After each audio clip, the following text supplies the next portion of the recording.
السلام علیکم ورحمۃ اللہ وبرکاتہ۔ بسم اللہ الرحمن الرحیم۔ اللہ کے نام سے شروع کرتی ہوں جو بڑا مہربان اور نہایت رحم کرنے والا ہے۔ پارہ نمبر 30 سورہ عبس کی آیت نمبر 17 کے مطابق ایک بوند سے اسے پیدا کیا، پھر اس کی ہر چیز اندازہ سے بنائی، پھر زندگی کی راہ اس پر آسان کر دی، پھر اسے موت دی اور اسے قبر میں پہنچا دیا۔ آیت نمبر 21، پھر جب چاہے گا اسے دوبارہ زندہ کر دے گا، یقیناً وہ بجا نہ لایا جو اللہ نے اسے حکم دیا تھا۔ پھر ذرا انسان غور سے دیکھے اپنی غذا کو، بے شک ہم نے زور سے پانی برسایا، پھر اچھی طرح پھاڑا زمین کو، پھر ہم نے اگایا اس میں غلہ اور انگور اور ترکاریاں اور زیتون، کھجوریں اور گھنے باغات اور طرح طرح کے پھل اور گھاس، سامان زیست تمہارے لیے اور تمہارے مویشیوں کے لیے۔ پھر جب کان بہرا کرنے والا شور اٹھے گا، اس دن آدمی بھاگے گا اپنے بھائی سے، اپنی ماں سے اور اپنے باپ سے اور اپنی بیوی سے اور اپنے بچوں سے۔ ہر شخص کو ان میں سے اس دن ایسی فکر لاحق ہوگی جو اسے سب سے بے پرواہ کر دے گی۔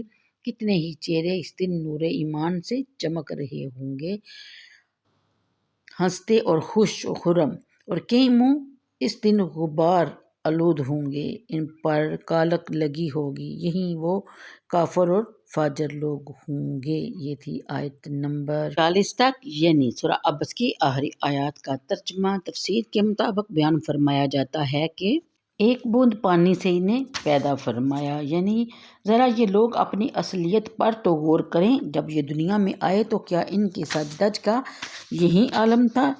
ان کے خزانے لال و جواہر سے یوں ہی بھرے پڑے تھے۔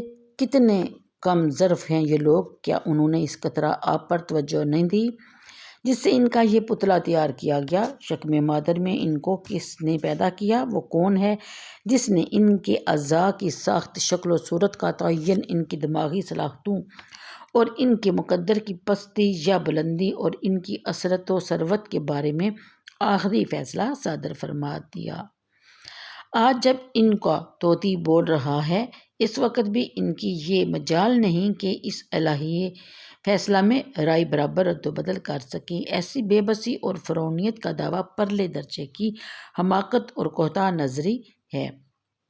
پھر بیان فرمایا کہ یہ بڑی جامع آیت ہے، اس کے مفہوم میں یہ بات بھی داخل ہے کہ رحم مادر میں اسے پروان چڑھایا، وہاں سے اس کی باہر نکل آنے کی راہ آسان کر دی، اور یہ بھی اس کی مفہوم میں داخل ہے کہ گوناگون قوتوں کی اس کے خمیر میں تخم ریزی کی۔ جب اسے اس دنیا میں پیدا کیا تو وہ سارے سامان بڑی فیاضی سے مہیا کر دیے گئے، جن کی وجہ سے ان کی امکانی قوتیں عملی جامہ پہن سکیں اور ان کا پوری طرح ظہور ہو سکے۔ پھر دوبارہ سے ان میں سے بھی انسان کو پیدا کرنے کی صلاحیت رکھ دی گئی۔ اگر اللہ تعالیٰ ان کی نشوونما کے لیے سازگار فضا اور خوشگوار ماحول مہیا نہ کرتا تو وہ قوتیں ہمیشہ خواب دیدہ رہتی، وہ بیج بغیر اگے ضائع ہو جاتے۔ یہ انسان جو کچھ بھی نظر آ رہا ہے، اس کو اس مرتبہ تک پہنچانے میں قدرت کے لطف و کرم کا ہاتھ ہے۔ نیز اس آیت میں یہ بھی بیان کر دیا گیا کہ ابدی فوز و فلاح کی منزل کی طرف جانے والے شاہراہ پر نبوت کے چراغ روشن کر کے رکھ دیے گئے، جس سے سالک کو اپنی منزل تک پہنچنا آسان ہو گیا ہے۔ اگر رسالت کی تنویریں راستے کے نشیب و فراز کو روشن نہ کر دیتی تو انسان کی کیا طاقت تھی کہ وہ بخیریت منزل تک پہنچ سکتا؟ کسی نے کسی فکری گرداب میں ڈبکی کھا رہا ہوتا، یا کوئی لغزش اسے کسی تاریک غار میں دھکیل چکی ہوتی، وہاں وہ دم توڑ چکا ہوتا۔ جب تک اس کی موت کا مقرر وقت نہیں آتا، ہزاروں خطرات میں بھی یہ سلامت رہتا ہے۔ بارش کی طرح برستے ہوئے بم بھی اس کا بال بیکا نہیں کر سکتے، دشمن کی کوئی سازش اس کو گزند نہیں پہنچا سکتی، یعنی تکلیف نہیں پہنچا سکتی۔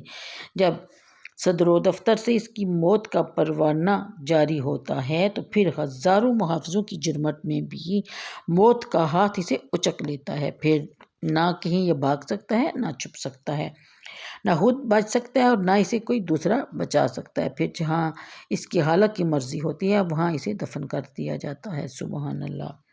زمین کا شکم، پرندوں اور درندوں کے معدے اور کرہ دریا اس کے مدفن بن سکتے ہیں۔ بے بسی کا یہ عالم اور اس پر اتنا غرور اور گھمنڈ کیا انسان کو زیب دیتا ہے۔ اگلی آیت کے متعلق بیان فرمایا کہ وہ قادر مطلق جس کے فیصلے، جس کی افرینش، پیدائش، اصناع حیات اور موت کے بارے میں اٹل تھے، وہی جب چاہے گا پل بھر میں زندہ کر کے اسے کھڑا کر دے گا۔ پھر بیان فرمایا گیا یہاں کلان حقاً کے مترادف ہے، یعنی انسان کو اس کے مالک نے جن احکام کو بجا لانے کا حکم دیا، افسوس کہ وہ ان کو بجا لانے سے قاصر رہا، اپنی کم فہمی کے باعث وہ ان احکام کو بوجھ سمجھتا رہا، اپنی ترقی کی راہ میں سنگ گراں خیال کرتا رہا، حالانکہ اگر وہ ان ارشادات کی ایک محاکہ تعمیل کرتا تو اس کو اپنا بلا محسوس ہوتا اور اس کا اپنا بلا ہی ہوتا۔ پھر بیان فرماتے ہیں انسان کے احوال معاد ذکر کرنے کے بعد اس کے احوال و معاش کا ذکر ہو رہا ہے۔ اس میں اللہ تعالیٰ کی بے پایاں رحمت اور بے شمار نوازشات کی جو جلوے دمک رہے ہیں ان کی طرف انسان کی توجہ دلائی جا رہی ہے، یعنی تم اپنے دسترخوان پر بچھے ہوئے رنگا رنگ کھانوں کو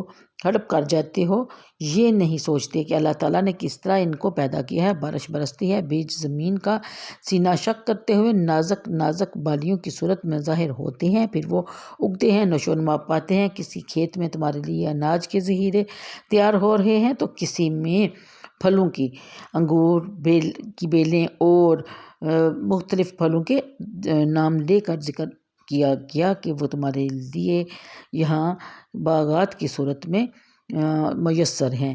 کہیں شاداب اور گھنے باغات ہیں جن کے درختوں کی ٹہنیاں رنگ برنگ پھولوں اور پھلوں سے لدی ہیں، کہیں گھاس اگ رہی ہے جو تمہارے جانوروں کے کام آتی ہے۔ اس طرح ہم نے اپنی رحمت اور قدرت سے تمہارے لیے اور تمہارے حیوانوں کے لیے بھی ساز و سامان فراہم کر دیا۔ ذکر معاش کے بعد پھر ذکر معاد ہو رہا ہے تاکہ لوگ اس لیے تیار ہو جائیں اور اس طویل سفر کے لیے اعمال صالحہ کی زیادہ راہ فراہم کر لیں، یعنی کہ اگر اس دنیا میں اس کو بھیجا گیا ہے تو اس دنیا سے اس نے واپس بھی جانا ہے۔ پھر بیان فرمایا جا رہا ہے قیامت کا کہ قیامت برحق ہے اور ہو کر رہے گی۔ جس دن قیامت ہوگی اس دن ہر آدمی بھاگے گا، کوئی کسی رشتہ داری کی پاسداری نہیں کرے گا۔ پھر ایک گرجدار آواز کا ذکر فرمایا گیا جس کے شور سے کان بہرے ہو جاتے ہیں۔ اس سے مراد نفخہ ثانیہ ہے جبکہ سب لوگ اپنی قبروں سے اٹھ کھڑے ہوں گے۔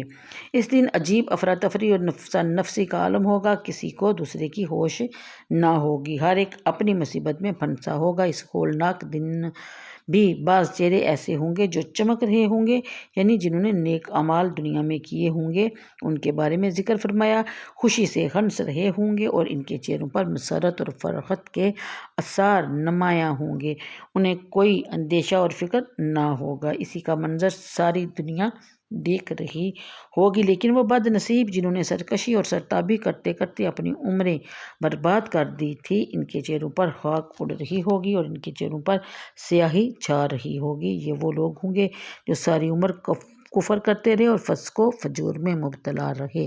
اللہ تعالیٰ ہمارے لیے آسانیاں پیدا فرمائے اور ہمیں نیکی کا وہ رستہ دکھائے جس پہ اس کے نیک بندے چلتے ہیں اور جن بندوں پر اس نے اپنا خاص کرم کیا۔ تو آج کے لیے اتنا ہی، مجھے دیجیے اجازت، دعاؤں میں یاد رکھیے گا۔ انشاءاللہ کل سورۃ التکویر کا تعارف پیش کیا جائے گا۔ اللہ حافظ۔